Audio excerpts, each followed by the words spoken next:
Влюбленных, которых родные и близкие последний раз видели 12 лет назад, нашли мертвыми на дне реки Волги. Эта трагическая история окутана тайнами и загадками, и теперь наконец-то некоторые из них начинают проясняться. 25-летний Илья Жирнов и его подруга, 22-летняя Кира Черкасова, пропали без вести в декабре 2005 года. В тот последний день Илья взял машину у своего отца, чтобы забрать Киру с работы. Никто не предполагал, что этот вечер окажется роковым. Родные были в ужасе от исчезновения любимых людей. Они искали их всюду, не прекращая надеяться на чудо. Обращались к экстрасенсам, частным детективам и добровольцам, но отсутствие каких-либо следов усложняло поиски. Полиция тоже приложила огромные усилия для поиска пропавшей пары. Операции по поиску включали обследование лесов, заброшенных зданий, водоемов. Но все оказалось безрезультатным. В конечном итоге дело было закрыто из-за отсутствия каких-либо зацепок или улик. Семьи Ильи и Киры остались в глубоком горе и неведении, не зная, что случилось с их родными. Однако недавнее открытие пролило свет на эту мрачную историю.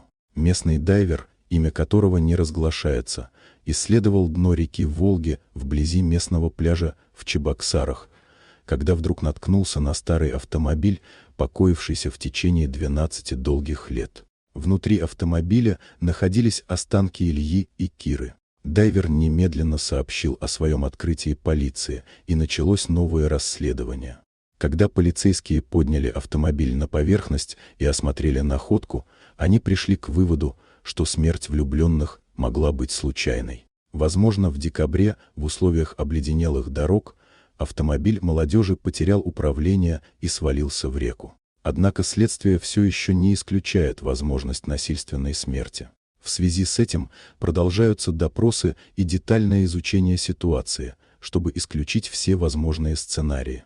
Родственники и друзья Ильи и Киры испытывают смешанные чувства. С одной стороны, им больно от того, что их надежды и ожидания не сбылись, а с другой стороны, теперь, по крайней мере, они знают, что случилось с их близкими.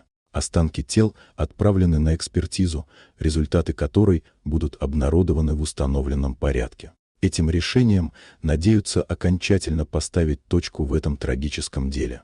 Эта история служит напоминанием о том, как хрупка жизнь и как важно поддерживать связь с близкими. Игнорируя проверенные маршруты или не обращая внимания на дорожные условия, можно подвергнуть себя и других смертельной опасности. Подобные случаи побуждают нас быть внимательными и осторожными, потому что зачастую от этого зависит не только наша жизнь, но и жизнь тех, кого мы любим. Вот такая удивительная история. Дорогие друзья, если вам понравилось видео, поставьте лайк, а также подписывайтесь на канал, где найдете еще много интересного.